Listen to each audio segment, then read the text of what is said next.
Hey everybody, I hope you're having an amazing day. I'm so excited for tonight's live. Oh my goodness. I am going to be joined by the most incredible woman, Joy. She is a phenomenal educator, a multi-award winning lash artist, and has her own lash supply business as well, and is very well known for her retention and her lashing style. So I'm very excited for you all to chat with Joy and myself tonight. We're going to be talking about the topic mistakes that lash artists can make when they're in business. And the reason we're talking about this topic is I was chatting with Joy and I was like, well, here's a bunch of topics we can talk about. And she goes, you know what, let's do mistakes, because I made plenty of them in business and I think that there's lots of value that I can add to that conversation. So I was like, right, let's do it. I'm excited. So we're going to talk about everything from mistakes when it comes to lashing, as well as mistakes in business as well. So it's going to be a really informative session tonight. I'm just waiting on Joy to jump on so that we can get started. But in the meantime, if you've got any questions throughout tonight's session, just drop them in the comment box below, and I see all of your comments, so I'll be able to slot your questions in where appropriate throughout the session tonight. They can be business related, lash related, doesn't really matter. Any questions you can fire at us, and we'd be happy to answer to the best of our ability. All right, here she worked. I think that worked. Who have we got on here? We've got LashView. That's a cool name. Hi. We've got Aesthetics Inc. Hi, Joy. How are you? Hi, Jade. How are you? Well, thank you. I've been very excited about that. So I was explaining to everybody there's a value that we can both add to mistakes that people make in businesses or artists. So I've been very excited to chat about this topic tonight. So thank you so much for joining me. Thank you so much for inviting me on your channel. Awesome. Well, I thought we could kick off by a little bit of an introduction and introduce who I am, because I'm sure there's lots of people who will be joining from your channel that may not know who I am, and vice versa. So I'll start with introductions and then we can dive into the topic. Okay, perfect. I'm a business coach for the beauty and aesthetics industry.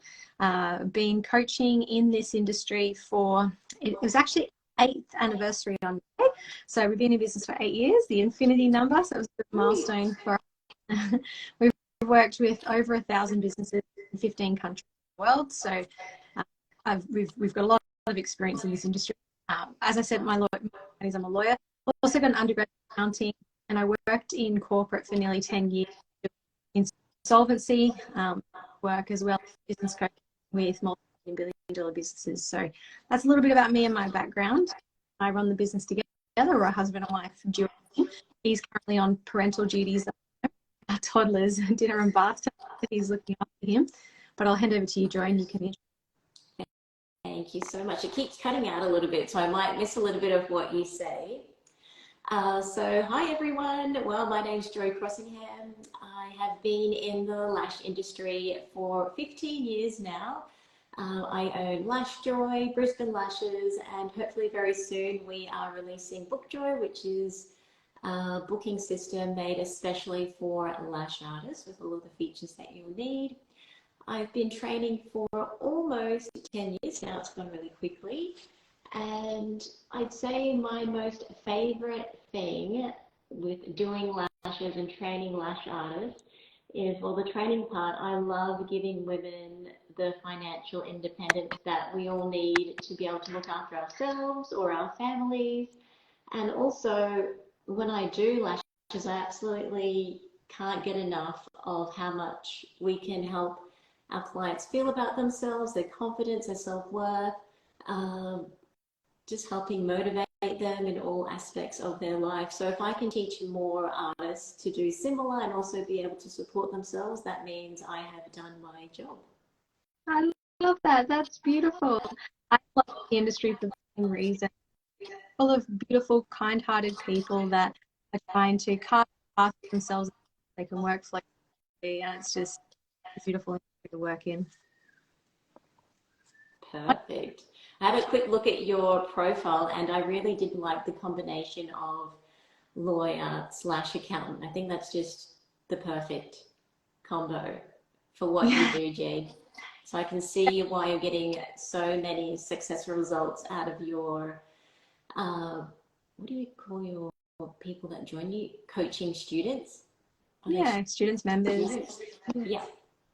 Thank you. Yeah, we definitely have commercial clients and background that a lot of other, that's what differentiates us out there. You know, a lot of coaches that are ex-salon owners and, you know, successful and they want to teach their strategies and business and stuff like that. With businesses, there's so many ways that they've known the one that, and it's worked for them in a certain economic environment and set of circumstances, but that doesn't mean it's going to work for everyone. So understanding business to the depth that we do means we know the strategies and we know which ones to apply to which circumstances. And my insolvency, times like this, you know, economic recessions is where I was very busy, my corporate job. So I had to keep businesses out of that. I'm going to hand you first. We can have a bit of a chat about mistakes that lash artists make when lashing. So I'm going to have a chat about some common mistakes you see all the time, either with beginners, experienced artists, when they come through your problems. Yeah.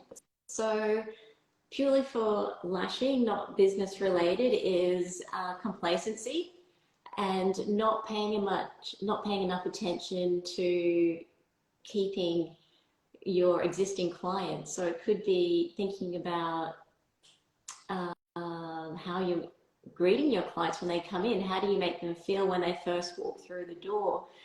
Are you alert? Are you happy to see them? Do they feel valued when they come to see you? Because there could be 100, 200 other salons that are closer to them that are way cheaper that could do similar results to you. You don't really know. But if you're not having your clients feel good when they come see you, just doing good lashes is not enough. And also making sure your clients' lashes leave amazing in every appointment. Because I find, you know, lash artists, we work really hard. What we do is not easy. And if you don't have that right personality where you must have things leaving perfect all the time, that's when your clients will drop off, because they might think, oh, sometimes they last really well, sometimes they don't.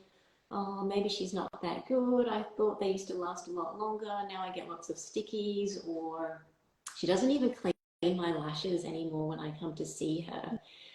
So just little things like that all add up, because remember, your clients are lying down, they've got their eyes closed, they are paying attention to everything you're doing. Right before they fall asleep, everything that you're saying to them, everything that they can hear. Are you going in your drawers and touching things? Have you even washed your hands before you started touching their eye area? So just little things like that. I know that personally, when I first started, I didn't educate my clients as well as I could on what's normal, what's not normal. Say, for example, now I know that every new client that comes in, I've got to explain to them, hey, just letting you know, your natural lashes will shed 2 to 3 on average per eye per day, with or without extensions. So even if you're not wearing extensions, you're still going to be shedding natural lashes every day. So don't stress if you notice them falling out tomorrow morning. That's completely normal. You might even find a few extensions popping off the natural lash, without the natural lash attached in that first few days. And the reason for that could be, you know, you use quite nourishing skincare, you weren't using an eyelash extension approved cleanser before your first appointment.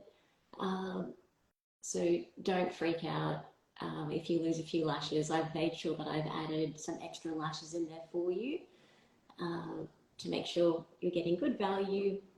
So when I was new, I would say, you know, all the aftercare, and sometimes I get a text message from a client panicking, going, oh, hi Joy, I had my lashes done 2 days ago. I'm not very happy. They've already started falling out. And they'd be a bit dramatic, and then I'd start to freak out going, oh my gosh, they're all falling out. What have I done? Do I suck? Maybe I shouldn't be doing this anymore. And then I'd say, oh, so have they been coming off with the natural lash or without? Oh, with the natural lash, Joy, with the natural lash. Oh, don't worry, that's completely normal. But that quick 1 minute conversation could have avoided that whole stressful situation for both of us. So just making sure that you're not being complacent in what you need to teach your clients, because there's lots of lash artists there, but we want to make sure that you're giving them the best education to look after their lashes and know what's normal, so that there's no misunderstandings. And that way you can have a peaceful and happy existence in your business, and they can look after their lashes and know what's normal. Yeah. There's two things you said there specifically from a business perspective, and that is that, you know, there's 100 other salons in the area that they could, and competition's rife, especially in the beauty industry. Clients aren't buying a service, they're buying an experience from you, and they're buying an experience or a transaction or the other, or both. And I love that you framed what is your client experience, you know, how are you treating them. And I love that they listen to everything you do. Like, I think when your eyes are shut, you compensate. So, you know, if your eyes are shut, you're listening extra hard, you're smelling extra hard, like, you know, whereas the products that I know, I recognize so well from smell, if you change something without explaining it to a client, they are going to know. And so I love that you feel super valuable. And the other thing you touched on was client retention. And when it comes to business, it's easier to sell to existing clients than client. And so if you're focusing on new clients all the time through marketing, retaining those clients, it's all extra effort to get a new client in, and acquire that client through marketing, and even keeping them. So really backwards. If you're almost better off not getting new clients and just focusing on keeping your existing clients, you'd make more money that way. So yeah, it's client is the number one strategy that businesses think about before they think is, otherwise you're just waiting by buying money in your business. I completely agree.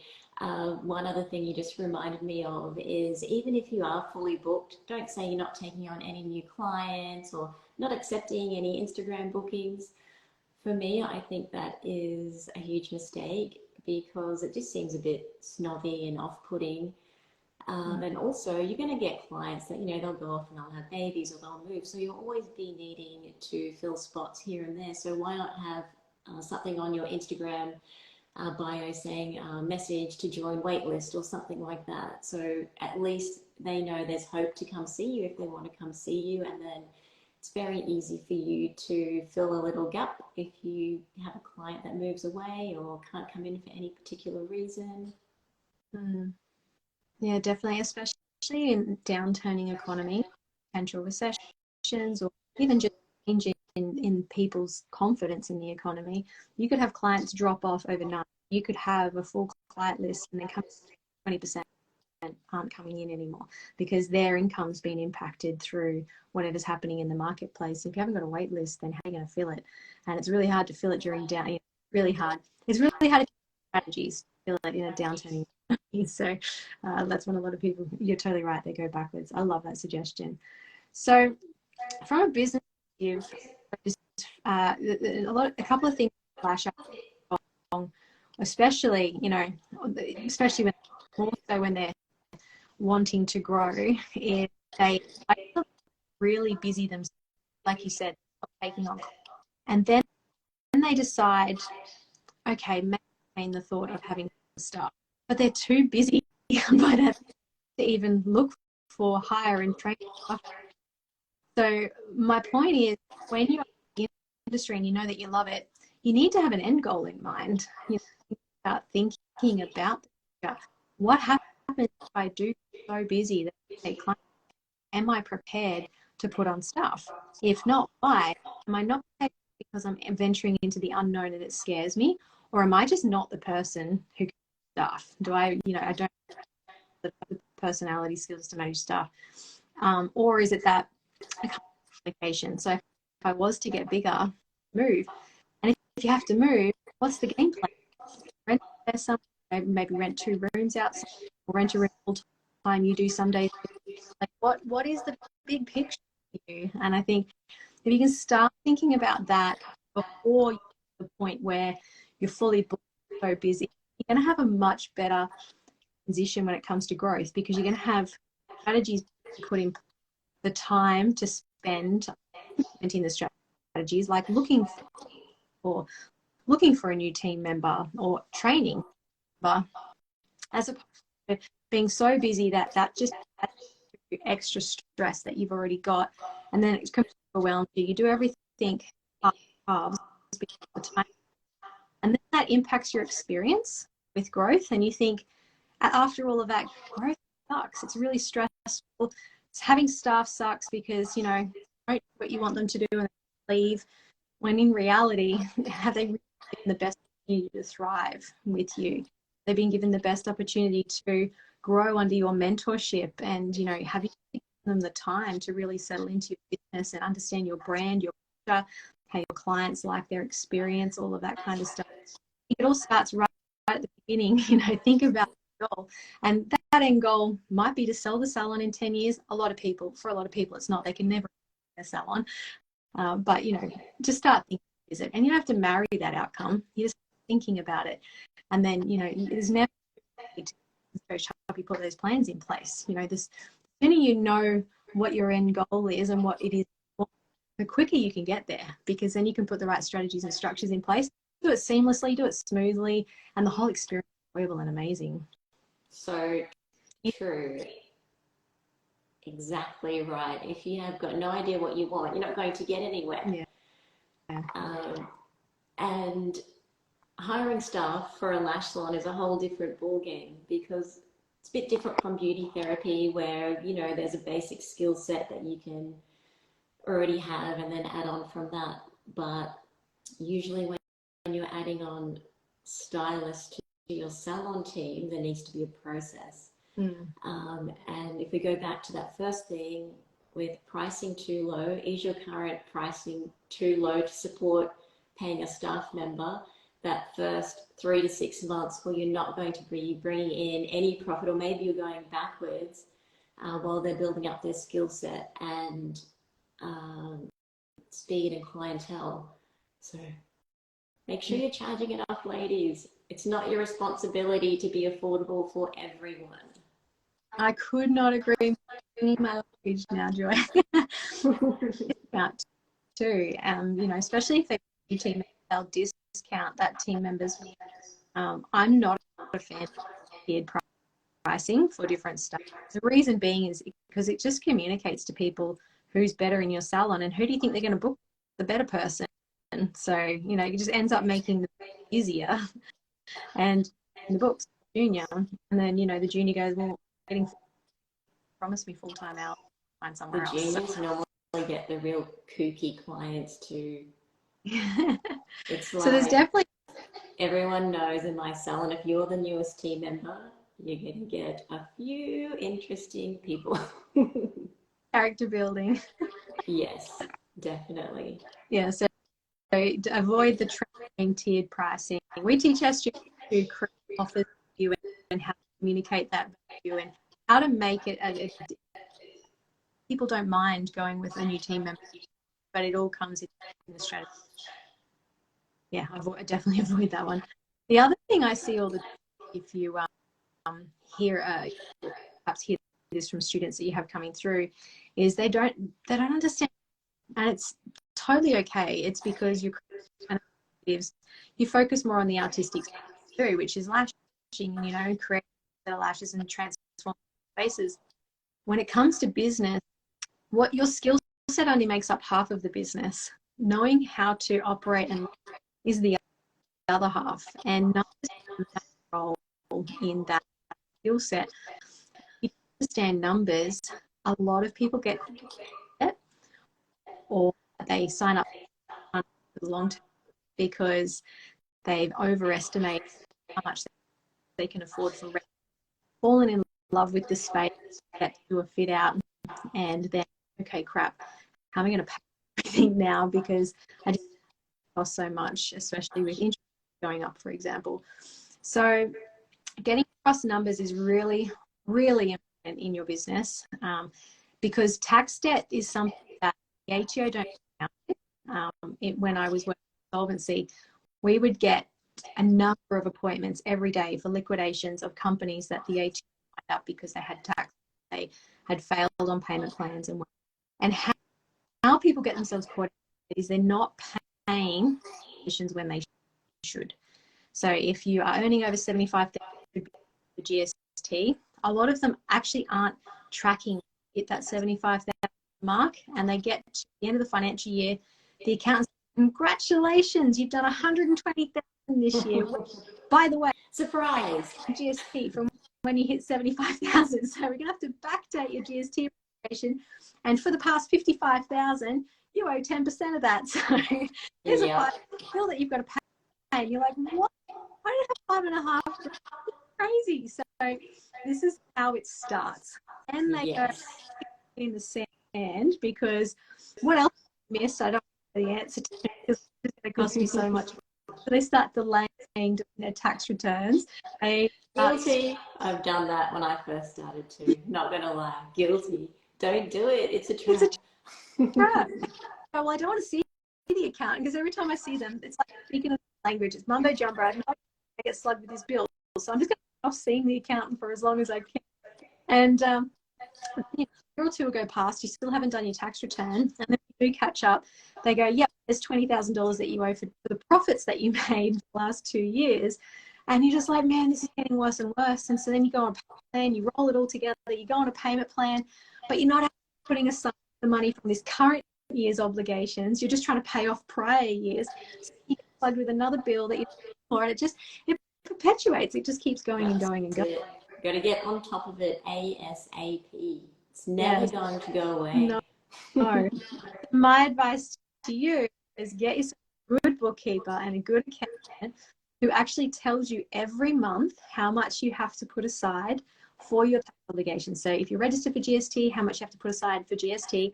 You've got employees, AYG, and how much you should be putting aside to save up for your end of year bill, which is your income tax. If you can be keeping on top of this monthly before you spend any money, even if you just make sure you've got that money quarantined in a separate bank account, then that means you're never going to get caught out with a tax that is current. But it just means you can pay down that past debt, but you're going to keep on top of your. The ATO will not continue to roll debts together and give you payments. There's a day where they say, and can't cough up, they'll wind up. My biggest. Very good advice. You're probably giggling, going, like, I've already been through that when I first started, and I remember I was so busy lashing, and I kept thinking, oh yeah, I'm gonna get on top of that, I'm gonna do this, and I'm gonna do this, and then it just kept building up. And then eventually I just had to get it done. And it took a long time. The longer you leave it, the longer it clean it up too. Like, I had clients with no idea how to look at their like zero mile. I log in and I have a look, and did you know you've got transactions from 1.5 years ago that haven't been filed in here, which means your plans haven't been done for at least 1.5 years, and we have no idea how much. And they're like, no, people was taking care of all of that. So like, even understand this information to make sure that your bookkeepers and accountants are keeping on top of everything that they should be keeping on top of is really, really important as well. And then, you know, it could be figure it all out, and then say, congratulations, $1,000 bill, and you're like, $30,000 bill. Okay, how am I going to pay this? You know, that's sort of when it starts to get a bit icky. And stuck their head down about the whole situation and not continue to put money aside every month, because, you know, there might be, you know, spend the money elsewhere. Tax money needs to be like rent money. You don't pay, you're going to get evicted. You know, you don't put your taxes aside, you're going to get shut down. So treat tax money like rent money and always keep it aside and keep it quarantined. Very good advice. Make sure you all listen to that. We actually teach as part of our course. So if anyone is struggling and said, you know what, I just want to understand what it all means. You know, we teach people how to get across their numbers from. I don't do anything. I just teach them how to understand. So I just give them basic literacy. You know, what reports tell you what your tax, and then, you know, how what you're saying to you basically. There's other numbers in your business that are really important, and Joy, you monitoring numbers on a monthly basis. Their performance. numbers. So they're things like, what's your percentages, what's your rebooking percentage, what's your client's average spend, you know, how booked are you in advance, all that kind of stuff. It tells you whether strategies you're adopting in your business are working. If they're not working, at least you're looking and can change your strategies. And are your captions on your coding to bookings in your booking system? You know, is your resonating? Is it getting engagement? You know, are you checking your engagement on your social media? All these kind of performance numbers will tell you whether your business is growing or stagnating. Leave it till 6 months to find out. That's 6 months worth of wasted time. Very true. So true. Just something I can share from my own salon for the lash stylists listening. When I have looked at client spend, client rebooking, how certain services can affect client retention, volume lash clients are the most loyal. Lash lift clients, even though lash lifts are really popular, because it's still their natural lashes, they can still put mascara on, even though it's a really good service to have on your menu. Those clients don't tend to rebook as religiously as in general as a volume lash client. So just keep that in mind for the services that you are pushing. But it's good to have a combo, so that way you're not getting injured, because that's another common mistake. Your posture, how you're sitting every day, is going to really play a very big part in how successful and how long your business is around for. Because if you have injuries in your neck, shoulders, or back, you're not going to be lashing or doing your brows to your best capability, because guaranteed 20-30% of your concentration will be distorted from the pain that you may be experiencing in your neck, back, or shoulders. So making sure that you're looking after yourself, sitting correctly. If you don't know how to do it, send me a message. I've got a video on how to position yourself correctly as a lash artist, because a lot of lash artists that started around the same time as me, they've had to retire because they just simply cannot lash anymore. There's just too much pain and their bodies cannot cope. Whereas me, I'm still going. I can't lash 6 days a week anymore, but I'm fine lashing 3 or 4 days a week. That's fine. Not that I should be doing that, but I can't help it. It makes me feel so happy. You're probably like, damn it, Joy, you should be doing something else in your business, but I can't help it. It makes me feel so happy. Not 3 or 4 days. When business owners spend 5-6 days lashing, not working on their, and that's another mistake. You've got to carve out time to mistake. You'll get burned out, and then you'll be injured like I was for a while.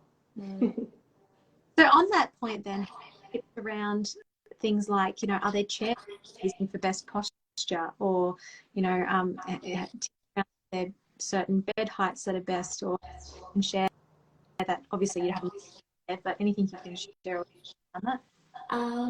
I can't remember the exact bed height, but basically you should be forced, if you want to be able to see properly, you have to force yourself to sit as low as possible, where you're almost stretching forward, but not with your head tilted down and not positioned over your client's head. So you must be perfectly straight, looking down, having your client's head basically, in here. So if there's no motorboat action happening, you're too far away from your client, or your client is too far away from you. So get that motorboat happening, no buns in their heads, because if they've got a bun or a ponytail, you're going to be trying to not move them constantly for an hour.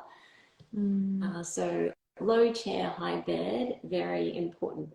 You can't sit super high because you will be tempted to slouch. And then that just might feel good at the time because you're having a bit of a rest, but it's really bad. Yeah. Catherine, motorboating all day long. Yeah, you better be.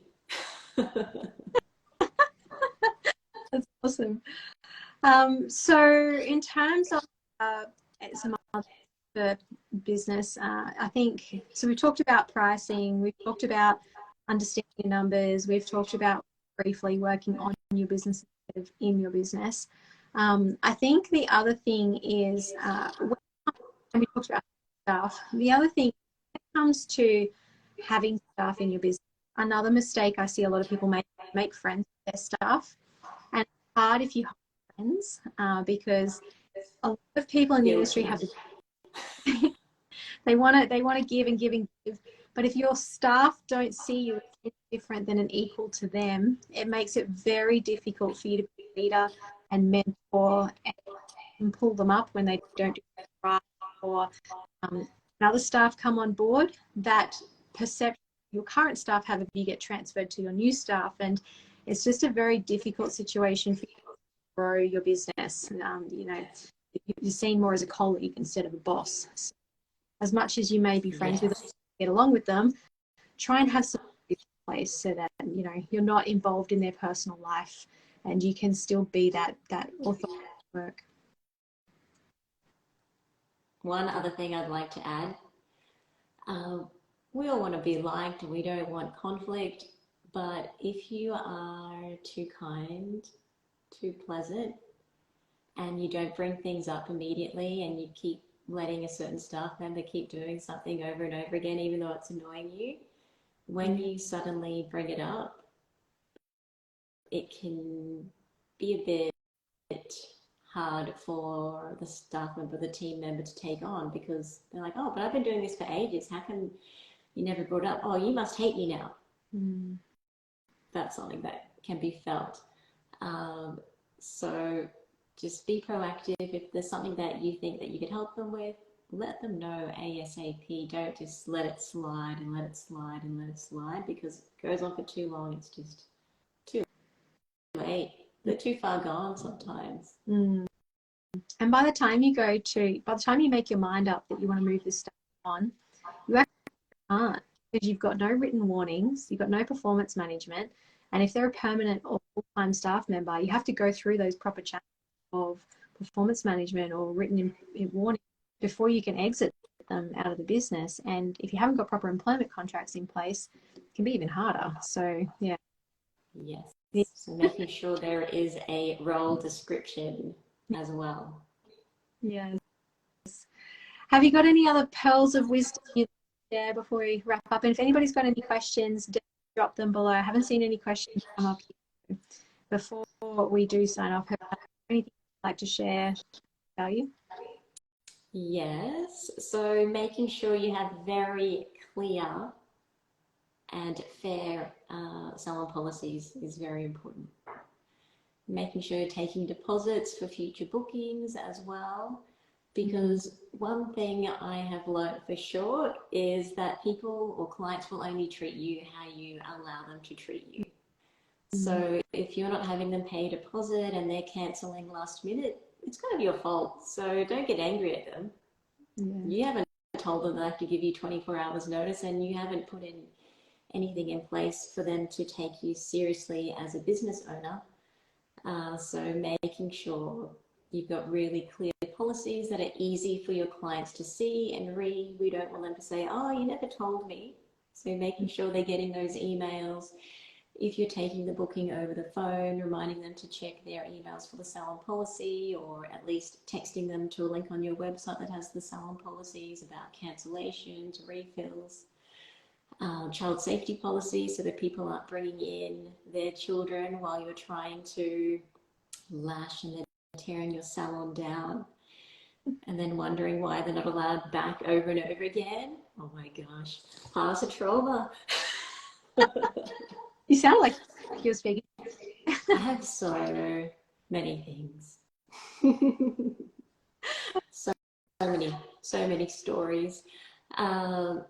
So in particular, children, even if you're a solo artist, I think this still applies to you. Making sure your clients know to not bring children to their appointments, because your eyes are on your client and you don't want to accidentally be bumped and stab your client in the eye or scratch their face. You don't want a client's child pulling down a curtain rod and injuring themselves and that it's all your fault. That might have happened to me. And then blaming you and getting all angry. You don't want anyone's child putting their hair in your salon candle while you're not looking. It's also happened. Just no children. No children. You don't want them putting their saucy sausage roll crumbs everywhere, hand moisturizer all over your salon. Also, these things have happened. So just, if they show up with their child, oh, I'm so sorry. We have a child safety policy in place because we want to make sure you have a good experience while you're here, and also so that your child is safe as well. Unfortunately, I'm going to have to reschedule your appointment. When can you rebook? Don't let them come in, because then they will still, they'll keep thinking it's acceptable. I read something very strange. My friend had this profile. How do you say that word? Isopropyl alcohol when they weren't looking. Oh my goodness. Even from an insurance perspective, like this is bad. You should have public liability insurance, but there might be some circumstances where public liability won't cover you because you shouldn't have had children in there to begin with. So that's completely right. So no children, please. Clear policies. Make sure no one can ever say to you, oh, you never told me. We want to make sure we told them. So if they need to rebook, well, that's their fault. They didn't read the email. And you might need to charge them a new deposit or booking fee as well. Just on that point about deposits and booking, what a lot of people don't realize, I'm going to put a hat on here. The ACCC have really strict guidelines around you can't charge for cancellation and booking fees.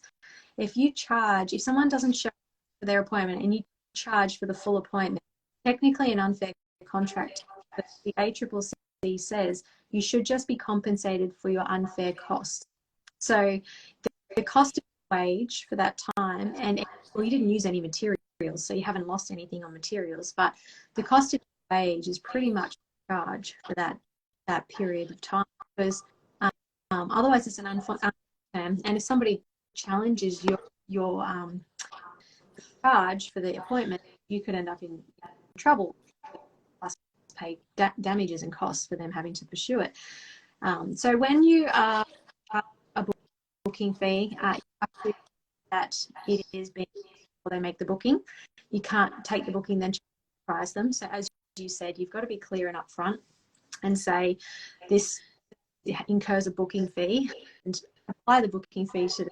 And you direct everyone to the website their first time. You can capture their card details up. Always take the fee before the appointment if you don't take it on the spot. When it comes to cancellations, give sufficient notice. You have to allow that reschedule without charging them a fee.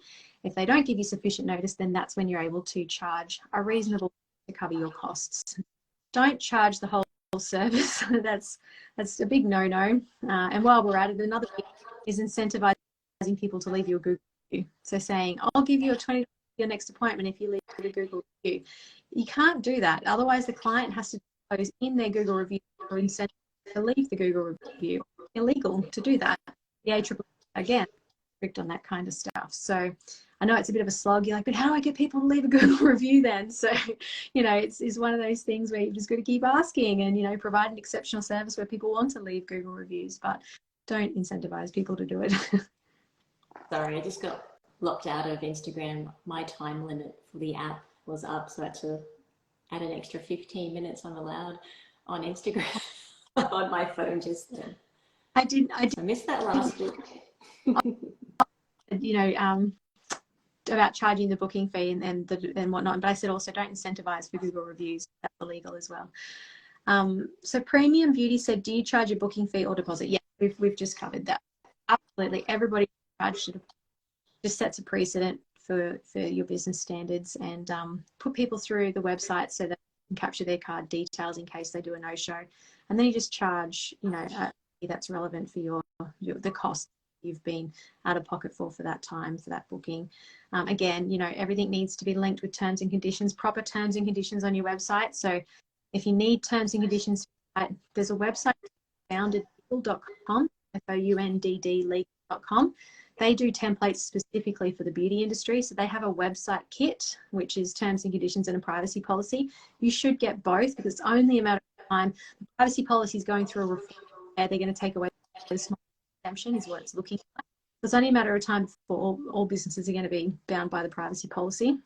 In which case, if that comes into effect and you're not, across when it comes into effect, you could actually not be compliant with the Privacy Act just by not having a privacy policy. So it's always good to get one in place before it becomes mandatory. The website kit's pretty cheap. I think it's like $375. And if you want to, we a lot of our there organize give our members discounts. If you want that discount code, then I can give you that discount code as well. It makes it a little bit cheaper. You get 15% off. But yes, definitely get some proper terms and conditions in place for your website. Great idea. So Beauty by Part Player, can you please send me that website? It's foundedlegal.com, FOUNDE, legal, LEGAL.com. I think it might be .com or .com.au. You'll know it when you see it anyway. If you go under the tab on the beauty, they've got a beauty section. They've got employment contracts. They've got website terms and conditions. You can even find model release forms. So if you're getting in to do content for social media, you should have a model release form to actually use that content for social media. And you should have in your terms and conditions that you're able to use content that they provide authorization for use on social media. So you shouldn't be posting before and after photos without that client consenting on the consult form to their images being used for marketing purposes. Very true. Awesome. Right, I actually don't have that on my form. Oh, you don't? But not yet, but I will get it. What I normally do is if I think, oh yes, I want to post this, I normally will send a quick text to my client saying, hey, is it okay if I post this online? That way at least there's something there where they said it was okay and there's no surprise to them going, oh my gosh, I can't believe she posted that photo of me and I've got a huge pimple, how dare she? Yeah, it can happen. Another thing, you might say yes initially, and if you've got that as part of a major marketing campaign and you haven't got their, all don't have their authorization anymore, or you never got their authorization to monetize their photo, maybe they just gave it to you to media and now all of a sudden you use paid ads or not. They might not have authorized you to use it on paid ads. They might have just authorized you to use it organically, and they very well have rights to ask for compensation if you're going to be monetizing through paid ads. So keep in mind as well is making sure that your conditions specify how you're using that content and that you've actually got the approval for the purpose you intend to use that content for. And something else to have on your consent is that they opt in for marketing. So just because you get an email address when they make a booking, it doesn't mean that you can market to them. So it's actually, there's a spam in Australia, and if you've got their email, if you have consent, email them for marketing purposes, So if you've been building up this amazing database for all these years, haven't gotten anyone's to market them, technically your database is worthless. They have on your consent forms a box that's, you can either automatically tick or they can tick it when they sign it. And you just check it, every time consent form, you just go down and make sure those two boxes are ticked. And if not, say, do you mind if we email market you from time to time? It's not going to be spamming you. It's just going to be to communicate with you about, what's happening on any offers we've got going on, things like that. If they go, oh, yeah, that's fine, then you can go, great, would you just mind ticking here? And then you can always sign off on that before you go into your appointment. But be diligent with that as well. Because your database... I'm going to take that advice. Sorry, what was that, Joy? I'm going to take that advice. Yes. Your database is worth something. So having an active email list that you email market to, and we teach our clients how to email market, and another form of revenue for them. You should be bringing in $1 per email address per month from your email list if you're using the right marketing strategy. And our clients, when they first start email marketing, they've never email marketed to, and they start email marketing and they're bringing in $1,000 from their email list every month, and they're like, why didn't I do this sooner? Yeah. So yeah, free money basically. Well, thank you so much for your time, Joy. You're so welcome. You said, do you ladies miss me? Yeah, of course we miss you. Well, I do. And then she said, Joy, has the salon been lately noticing a decline in interest rates? I haven't actually been noticing a decline. We're still as busy as ever. I've had more short notice cancellations from people being sick, but then those spots are getting booked up with new clients for lash lifts. So even though it's a good quick fill, remember lash lift clients, they're not as reliable as coming in regularly as the extension clients. So that's the only annoying thing with lash lift clients. No offense, lash lift clients that are watching this. Some of you I know are super obsessed. But yes, ideally it would be much better for me to fill those spots with extension clients. Yeah. And from my perspective, our client program in particular, that's who we work really closely with, they're reporting increases here. So anywhere between 15 to 35% online is what they're posting last month as of April. So whilst they have more gaps in the calendar, they're more strategic with how they're filling those gaps, and they're being proactive, making sure before the day of or before the week of, and they've got, like you said, for if they have cancellations and things like that. So this is where having the right strategies in place can help minimize or prevent those gaps and cancellations, but also you can fill them with extra revenue if need be as well. Yeah. Think about retaking your Yes, you need to do that because you want to be giving your clients the best possible results so that way you can charge more. You don't want to be doing average price lash lists with average results. You want to know that when they book in with you that they're going to get the best possible lift that they can. One other thing I want to just quickly bring up with some of you that may be getting some cancellations and people might be saying, oh, I can't afford it. When I first started lashing, it was actually around the same time as the GFC. That's how old I am. Lashes are one of those things that while they might drop off for 1 or 2 appointments, they're going to still keep coming back because of how good it makes them feel. So as long as you're providing good value to your customers, you're making them feel good when they come to see you, not just giving them great lashes, you're making them feel good as a valued human, they're not going to stop getting their lashes. They might stop going to as many PT sessions, or they might not go eat out as often, but they will still keep getting their lashes no matter what, because to them, lashes are a necessity. Ordering Uber Eats 5 nights a week may not be a necessity. So making sure you're taking care of who's in front of you at every moment and giving your best. Yeah. Goes back to that, clients are buying the experience and the solution, not the service. It's interesting you were around your really cool. Are you seeing first started? I missed that, sorry. Are you seeing a similar pattern this? It's just whenever things you'd think would drop off, they get busier.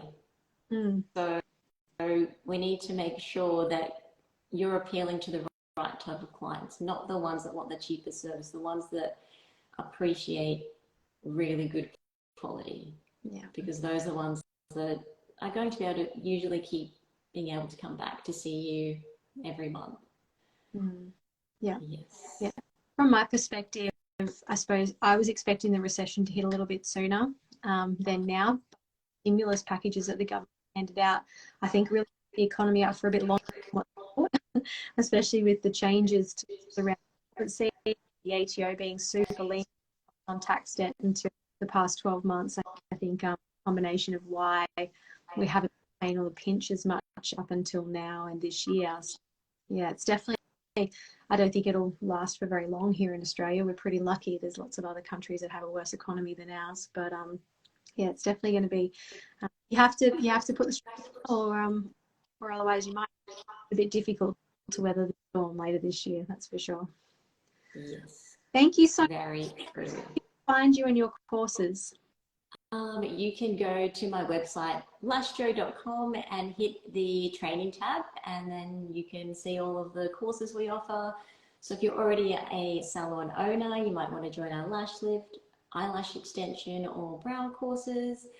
I will be releasing an online lash lift course very soon. I have nearly finished that. So hoping to see you all very soon. Just one thing I would like to leave you with, something that goes through my mind very often. And I think it's what keeps me consistent is actually read a quote in a Wayne Bennett book a very long time ago when I was a teenager. And there was one line in there that helped him get results from his players. Of course, he's just so good at that. But it had in there something along the lines of do what needs to be done when it needs to be done, the best it can be done, and do it that way every time. So that way you know that no matter what happens, you tried your best and there's never any doubt in your mind that you could have done something better or that you should have done something better. So please be consistent in what you do, care about what you do, treat your clients well, treat yourself well, look after yourself.